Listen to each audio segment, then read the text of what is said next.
Hello. आज हम करने वाले हैं poem thing of beauty class twelfth. Poet is John Keats. John Keats जो हैं वो ब्रिटिश रोमांटिक पोइट हैं।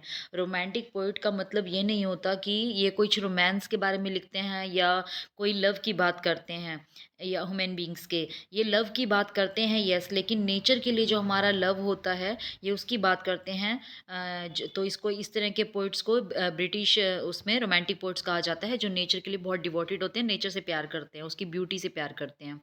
तो यहाँ पर जो है वो कीट्स हैं। बहुत एक ऐसे राइटर हैं जिनके अंदर एक ऐसी पार है अपने रीडर्स को इन्फ्लुएंस करने की, उनको डिलाइट करने की, वो उनके जो भी अपनी लैंग्वेज के थ्रू वो जो हैं वो रीडर्स को बहुत इन्फ्लुएंस कर देते हैं। उन्होंने एक जो है वो पोएम लिखी थी, एंडीमियन, पोएटिक रोमांस है जो कि, जिसमें से ये एक छोटा सा पैराग्राफ एक्सेप्ट आपके यहाँ पर लिया गया है क्लास ट्वेल्थ में। और करते हैं हम स्टार्ट। आपकी इसकी फुल एक्सप्लेनेशन करते हैं हम। A thing of beauty is a joy for ever, it's loveliness increases. तो थिंग ऑफ ब्यूटी क्या होती है, यहाँ पे नेचर की ब्यूटी की बात की गई है। तो जो नेचर की जो चीज़ है वो हमेशा हमें खुश करने वाली होती है, खुशी देने वाली होती है। क्योंकि आप देखते हैं कि जब भी आप नेचर से जुड़ते हैं, जब भी आप नेचर से कनेक्ट होते हैं, तो आप बहुत खुशी महसूस करते हैं, एक रिलीफ महसूस करते हैं।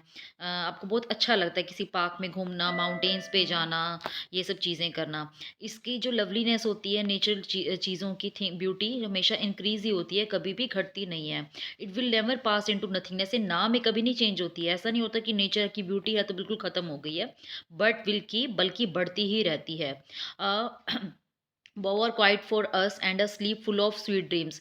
ये जो अब हमें यहाँ पर जो हमें ट्रीज़ होते हैं वो क्या देते हैं, ट्रीज़ हमें जो है यहाँ पर शांति देते हैं, स्लीप देते हैं, ऐसी स्लीप जो sleep of good sweet dreams होती है, हेल्थ देते हैं एंड क्वाइट ब्रीथिंग ऑक्सीजन देते हैं। तो पेड़ों से हमें बहुत कुछ मिलता है। आप जब भी परेशान होते हैं पेड़ के नीचे खड़े हो जाएं तो आपको यस, शेड के साथ साथ आपको एक अच्छी नींद आ जाती है और आपको बहुत अच्छा रिलीफ महसूस होता है। Therefore on every morrow are we wreathing a flowery band bind to us. तो हम क्या करते हैं, हम जो है वो एक माला बुनते हैं जो हमें हर सुबह, एवरी मोरो, मोरो मीन्स है मॉर्निंग। तो हम हर सुबह माला बुनते हैं, रेथिंग करते हैं, एक फ्लारी बैंड बुनते हैं जो हमें अर्थ से कनेक्ट करके रखे। अब यहाँ पे फ्लारी बैंड का मतलब क्या है, फ्लारी बैंड का मतलब यहाँ पे ये है, अब ज़रूरी तो नहीं आप सुबह फूलों की माला बुनते हैं, रोज़ सुबह हर तो कोई नहीं बुनता होगा। जो मैं तो यहाँ पर एक डीप मीनिंग है फ्लारी बैंड का। मीनिंग आप ये भी ले सकते हैं कि आप ऐसी मेमोरीज़ को कलेक्ट करें जो आपको धरती से जोड़े रखें, नेचुरल चीज़ों को याद करें, अपनी मेमोरीज़ को। या फिर ये भी हो सकता है कि हम कुछ ऐसी एक्टिविटीज़ करते हैं नेचर से जुड़े रहने की, जो हमें नेचर से जोड़े रखता है। सभी अपनी अपनी तरह से करते हैं, कोई प्लांट्स को वाटर देकर आता है, कोई तुलसी लीव्स को टी में डालकर पीता है। तो बहुत सारी एक्टिविटीज़ करते हैं, एक फ्लारी बैंड बुनते हैं। तो ऐसी कुछ-कुछ हमारी एक्टिविटीज़ होती हैं, कुछ मेमोरीज़ होती हैं जो हमें अर्थ से कनेक्ट करके रखती हैं। अब हमारी लाइफ में कितनी डिस्पोंडेंस है, कितनी जो है वो इनह्यूमन डर्थ है। इट मीन्स कि स्पाइट ऑफ मीन्स बावजूद, तो कितनी सारी निराशाएँ हैं, डिस्पोंडेंट सैडनेस है लाइफ में, और इनह्यूमन चीज़ें हैं, उनकी कम जो है वो बहुत सारी जो है उनकी चीज़ें हैं। तो of noble natures inhuman, inhuman dearth of noble natures. तो यहाँ पे कितनी सारी इनह्यूमन जो है वो लैक है, इनह्यूमन नोबल नेचर्स का लैक है।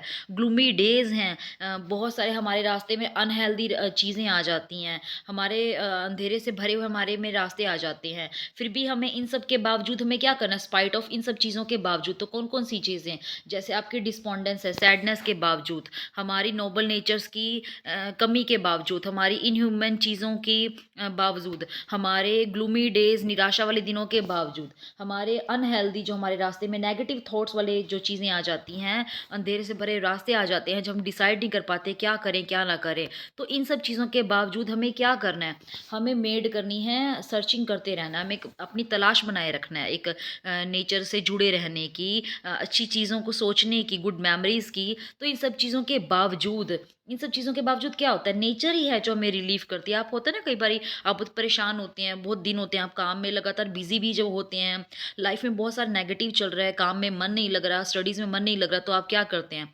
आप कहीं घूमने जाने का प्लान करते हैं कि चलो माउंटेन्स पे चलते हैं, किसी रिवर के साइड में चलते हैं, किसी लेक के किनारे चलते हैं। तो क्या होता है कि ये नेचुरल चीज़ें ना, ये हमें एक रिलीफ़ देती है, एक अलग से काम देती हैं। तो हमारी लाइफ में ऐसी कुछ फिर some shape of beauty moves away the pall. तो हमें कुछ चीज़ें जो है कोई ब्यूटी कोई भी शेप में हमारे सामने आती है और हमें इन सारी टेंशन से डिप्रेशन से जो है वो हमें दूर भगा के ले जाती है, हमारी डार्क स्पिरिट मतलब नेगेटिव थॉट से। तो ये सारी चीज़ें जो है नेचर किसी भी शेप में आ जाती है। जैसे कि अगर हम बात करें, जैसे कि हम बात करते हैं सन की, मून की, चाहे वो ट्रीज़ हों, ओल्ड हों, यंग हो या स्प्राउटिंग हो जो निकल रहे होते हैं, इन सब चीज़ों के बावजूद हम अपनी टेंशन से जो है वो डाइवर्ट हो सकते हैं, हम उनसे छुटकारा पा सकते हैं।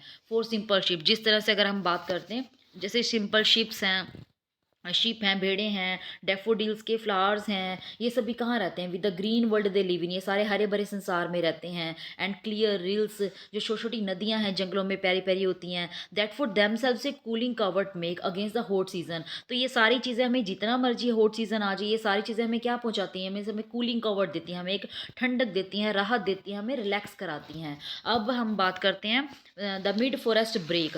अगर अब घने जंगल के बीच में सपोज़ कीजिए अब झाड़ियाँ ही झाड़ियाँ हैं, तो वहाँ पे क्या मिलता है? रिच होता है, बहुत अच्छा, बहुत हाई जो है वो बहुत रिच सा फ्रेगनेंस जो होती है।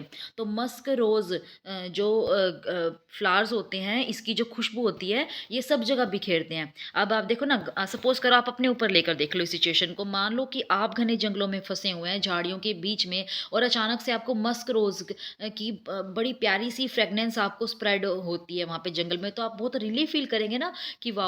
तो इसी तरह से ये सारी चीज़ें क्या करती हैं, ये सारी चीज़ें and such too is grandeur of the dooms. तो ये सारी चीज़ें जो हैं वो इन सारी डूम्स का जो है वो एक हमें रिलीफ कराती हैं, है ना? इसी तरह से अब हम बात करते हैं कि we have imagine for the mighty dust. अब आपने बहुत सारे पावरफुल लोगों के बारे में जिन्होंने जान दे दी है, जिनको हमने खो दिया है, हम इनके बारे में इमेजिन करें। या आप बहुत सारी लवली टेल्स हैं जो आपने सुनी होंगी, पढ़ी होंगी। तो ये सारी चीज़ें क्या हमें रियलाइज़ कराती हैं कि कितना भी हमारे रास्ते में कितनी भी टेंशन्स हो, डिस्पेयर्स हो हमारी लाइफ में, लेकिन कुछ चीज़ें ऐसी हैं हमारी, चाहे वो नेचुरल चीज़ें हैं, चाहे वो पावरफुल लोग थे जो सेक्रीफाइस कर दिए, जिन्होंने हमारा अपने लोगों के लिए, देश के लिए, कंट्री के लिए, तो इन सबको याद करें। तो ये सब चीज़ें तो एक अच्छा सा हमारे ऊपर endless fountain of immortal drink, तो ये सारी चीज़ें हम पर एक इमोर्टल ड्रिंक जो है वो अमरतव का ड्रिंक जो है वो हमारे ऊपर उड़ेलती हैं, पोर करती हैं। कहाँ से? स्वर्ग के एक किनारे से। तो ये सारी चीज़ें, ये माइटी डैड, ये जो बड़े-बड़े लोग हैं, कुछ शहीद हैं, तो बहुत सारी ऐसी चीज़ें हैं, राजा महाराजा जिन्होंने देश के लिए कितने सैक्रिफाइसेस किए, ये सभी चीज़ें क्या है? हमारे लिए एक वरदान ही तो हैं, और ये नेचुरल चीज़ें भी हमारे लिए वरदान है। ये ना होते तो इनके बिना क्या थे? We are nothing. तो ये जो नेचुरल चीज़ें हैं, ये हमें एक हमारे लिए एक रास्ता है, हमें हमारी टेंशन से दूर करने का, हमें रिलैक्स कराने का, हमें एक फिर से रिफ्रेश करने का, एनर्जेटिक बनाने का। Thank you. आई होप कि आपको ये पोम अच्छे से क्लियर हो गई होगी नेचुरल ब्यूटी को लेकर। Thank you.